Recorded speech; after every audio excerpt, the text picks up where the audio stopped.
Hey guys, it's Gabe, and I actually remembered to use my mic this time, so good for that. Oops, almost dropped it. So in honor of Pride Month this month, I'm making an LGBT anime video. I did not script this video because I wanted to be productive today. I cleaned for my mom, I cooked my mom dinner, and played some video games. That's not really productive, but it felt productive because I was accomplishing missions, but whatever. And I made a list of LGBT anime and ships and characters and whatnot, but I did not put an actual script to it. I just made the list of like the shows. And so if this video turns out to be crap, I'm sorry, but I wanted to make a video for Pride Month since Pride Month's almost over. So yeah. So these anime that I have on my list, they may not necessarily be centered around LGBT, but they do in some way, shape, or form feature themes, LGBT themes, and, you know, love is love type of stuff. Here is my list. Neon Genesis Evangelion. That show has character Shinji and the gray-haired character, and kind of like a romantic connection between them and stuff like that. But the show is mainly about alien mechs, like half alien, half mech. Where these angels come and start destroying the earth, and Shinji was picked by his father and the crew to go in one of these mechs and help defend the world from angels. Number 6. The story takes place in an ideal city known as Number 6. Shion, a boy who was raised in the elite and privileged environment of his home, gives shelter to another boy who only gives his name as Nezumi. After spending a rainy night with his new friend, Shion discovers the next morning that Nezumi has left and disappeared without a trace. 4 years later, Shion experiences a lot of incidents around him, which a deadly infliction of plastic wasps leaves its victim to age rapidly. Shion's co-worker is one of the victims, and Shion is arrested because he's suspected of killing him. While Shion's getting transported to a correctional facility or institute, Nezumi comes and rescues him. And him and Shion pretty much start discovering the hidden truths behind this ideal Number 6 city. And it shows their developing relationship as well. Not like exclusive relationship, but like they're developing connection with each other. Or, for example, Yuri on Ice. It's not canon, but it pretty much is canon. You know, it's one of those instances where they don't say that they're together, but they might as well have said it because it pretty much just shows it, that they're together. At the start of Wandering Sun, Shuichi Nitaro is a young feminine boy in the 5th grade who transfers into a new school. Shuichi quickly becomes friends with another tall, boyish Yoshino Takatsuki. Yoshino soon learns of Shuichi's desire to be a girl, and it's not really... Okay, so... For all you people who don't know stuff about trans, it's not a desire to be a girl, you are a girl, okay? So, Shuichi, you're a girl, and what's the other guy's name? Yoshino, you're a boy. Alright. Yoshino confesses a similar desire to be a boy. Shuichi also becomes friends with Sayori Chiba and Kanako Sasa, the 2 girls in the class. Sayori instantly takes a liking to Shuichi and continues encouraging Shuichi to wear feminine clothes. Shuichi's older sister, Maho, becomes a model and eventually becomes friends with Maiko, a teen model whom she idolizes, with 2 other teen models. Maho gets a boyfriend, Riku Seiyu. Shuichi's friends worry about Shuichi skipping school, although Shuichi eventually starts attending school regularly again, and it breaks off their relationship. By this time, Shuichi, Yoshino, and their friends enter 3rd year in junior high school. Shuichi's voice is changing. The group of friends start thinking about their future and adult plans, and Shuichi and Anna start dating again. Shuichi begins attending the same all-boy high school in Koto and Doi, while Yoshino and Sayori begin attending a high school where uniforms are not required. Sayori starts dating... I don't care about Sayori. So pretty much, it's a coming-of-age story of Shuichi and Yoshino, their feelings or lack of feelings for one another. Yoshino being a trans guy and Shinichi being a trans girl. There's not many anime about transgender, though there are positive and negative reviews. There are positive reviews saying stuff like that, you know, transgenders are getting representation and stuff, and that's a good thing. But there's also negative reviews saying that it's not very well informed and something or the other. So keep an open mind when you watch it and try not to get too triggered if they say something wrong, like call Shuichi a boy or call Yoshino a girl, you know. So it was made between 2002 and 2013. So since it started in 2002, back then there wasn't a lot, you know, in the media or representation of transgenderism and there wasn't a lot of information out there. At least nobody thought there was. There probably was online, of course, if you like searched it up and stuff. But out in the real world, there wasn't much of that. So I can understand it being not well informed and being considered a trigger for some people. So just keep an open mind if you want to watch that show. The next show, Ouran High School Host Club, it incorporates LGBT themes and is sort of LGBT related as well. The main character, Haruhi Fujioka, who is a non-binary, gender non-conformity LGBT character. They are the main character, and accompanied by them is Tamaki Suo, Hikaru Hitachin, and Kaoru Hikachin, which are twins, Kyoya Otori, Honey Senpai, Mori Senpai. The factor that helped Haruhi discover their non-binary individuality is because of their father figure is a trans woman. She helped Haruhi discover their non-binary identity and helped them to know that it was okay. So yeah, those are all the main characters. Ouran High School Host Club. Yeah, the main character is Haruhi Fujioka. They stumble into the host club, and they knock over a vase, which is like 1 billion yen or something, and so they have to pay it off by pretending to be, by becoming a host club member and working for them.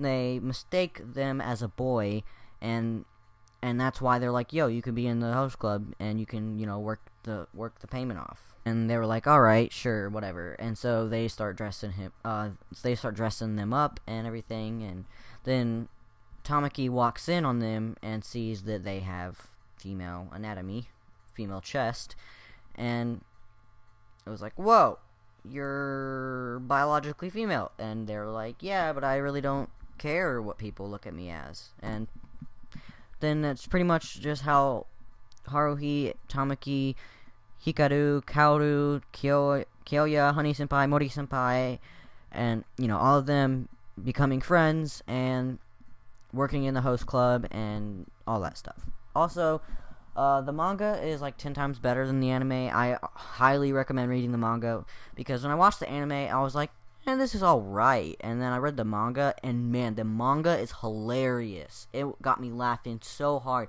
I would read that, I would like get up at like 3 a.m. like, man, I can't sleep. Pick up Ouran High School Host Club manga and start flipping through it. I would be busting out laughing in the middle of the night, and I have to control my laugh, otherwise I wake people up.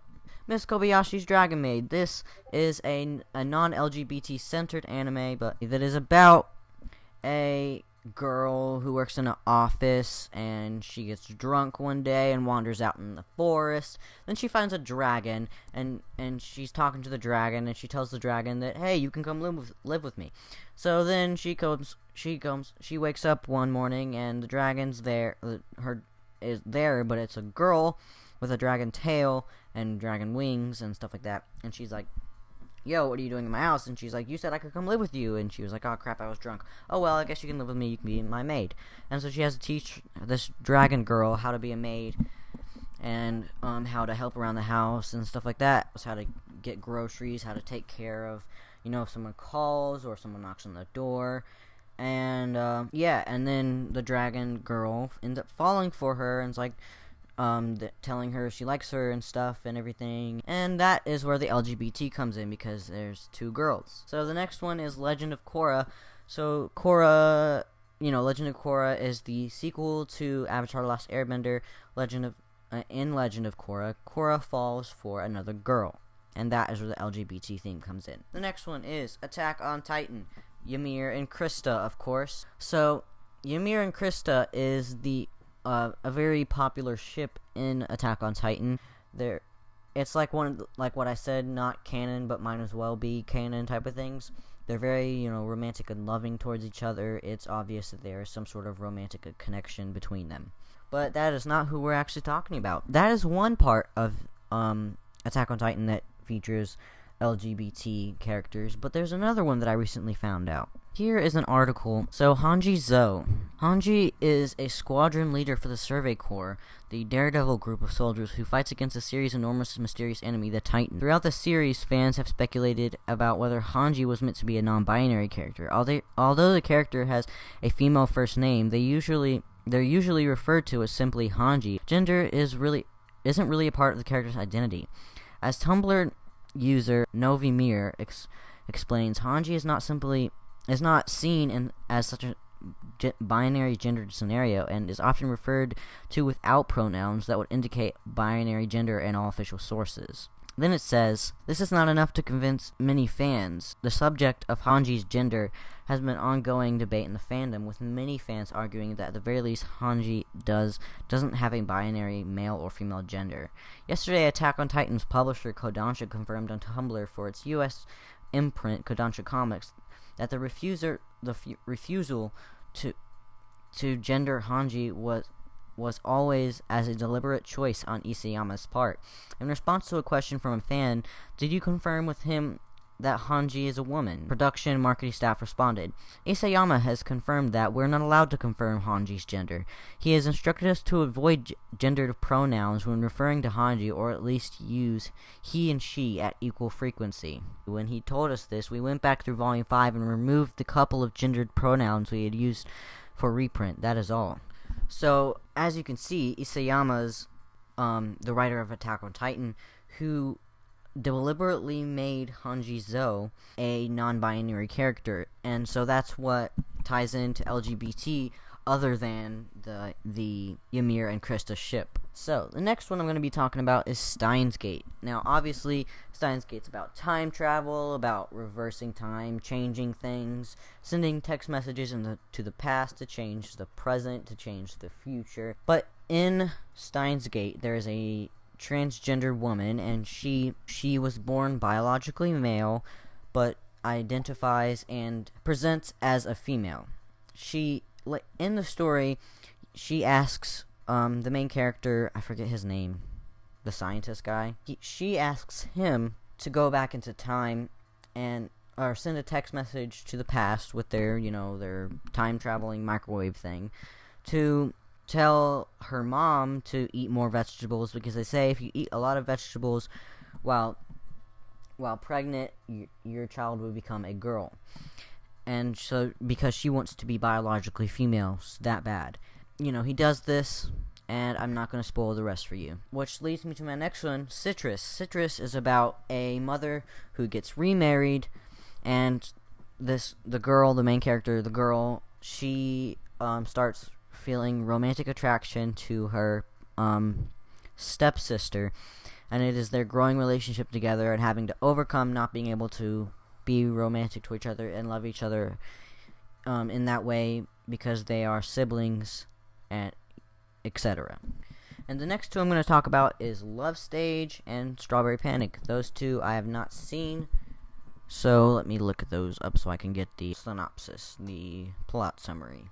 With an actress mother, producer father, and rockstar brother, anyone could expect Izumi Sena to eventually enter showbiz for himself. However, aside from the commercial for a wedding magazine when he was a child, Izumi has never been in the spotlight. Instead, he aims to become a manga artist. But a decade after the shoot, the magazine called for a 10th anniversary ad requesting the original actors for the project. This reunites Izumi and Ryoma Ichijo, now a popular actor who, much to Izumi's shock, has been in love with him ever since their first meeting. However, due to Izumi's feminine appearance and unisex name, Ryoma believed the boy was a girl and continued to do so till this day. Izumi's troubles are just beginning, because even after discovering the truth, Ryoma can't shake off his feelings. And the next one, Strawberry Panic. Aoi Nagisa transfers to one of the 3 affiliated all-girl Catholic schools on Estrella Hill Street, Miator's Girls' Academy. There she discovers a community of fellow students entwined in an intricate hierarchy in which 2 Itoiles represent the 3 schools. In order to fit in, Nagisa must go to class, join clubs, and make new friends. Meanwhile, Shizuma Hanazono, the sole Itoile of Astrea Hill finds herself drawn to this new exciting transfer student. As Shizumi and Nagisa get to know each other, Shizumi finally decides it is time to face her troubled past. Now, the next anime I'm going to be talking about is an anime I actually haven't seen, but I've read all of the manga because the manga was awesome and the art is amazing and Clamp is a genius. But anyway, it is called Cardcaptor Sakura. Now, if you have not heard of this show, boy, what is wrong with you? I'm just kidding. There's nothing wrong with you. You just must be new into anime, or you've been watching all the new stuff and you haven't been watching any of the old stuff. It is more of an older series. Cardcaptor Sakura. It is not solely based on LGBT, but there are LGBT themes throughout it. For example, Toya and Yukito, their developing relationship. It is canon. Trust me, it's canon. If you read the manga, it's canon. They cut out some of the stuff in the anime, but if you read the manga, it's canon. They are a gay couple. And with Tomoyo, which is Sakura's best friend, who has a giant crush on her, Cardcaptor Sakura is about a girl who goes to try and find all the cards. She is a card captor, and each card has a magic spell intertwined into it. It's pretty dope. You should read the manga. So, for the next section of this video, I'm going to be talking about the ships/couples in anime that I like and that I like. I don't know. So to start out with the couples and ships, I have Yuri and Victor, Toya and Yukito, Sailor Uranus and Sailor Neptune, Utena and Anthy, Ymir and Krista, Yurio and Otobek, Haru and Rin, Nagisa and Rei, Mako and Ryuko, Kokono and Papika. So there you go. There are my ships, my couples, and my anime recommendations for LGBT anime for Pride Month. So thank you guys for watching. Please like, subscribe, comment, share, do all that good stuff, and I'll see you guys in the next video. Peace. And to end this video, I want to say Happy Pride Month to all of you. Love who you love. Identify how you identify. It doesn't matter. Don't let anyone take that away from you. And see you guys next time. Peace.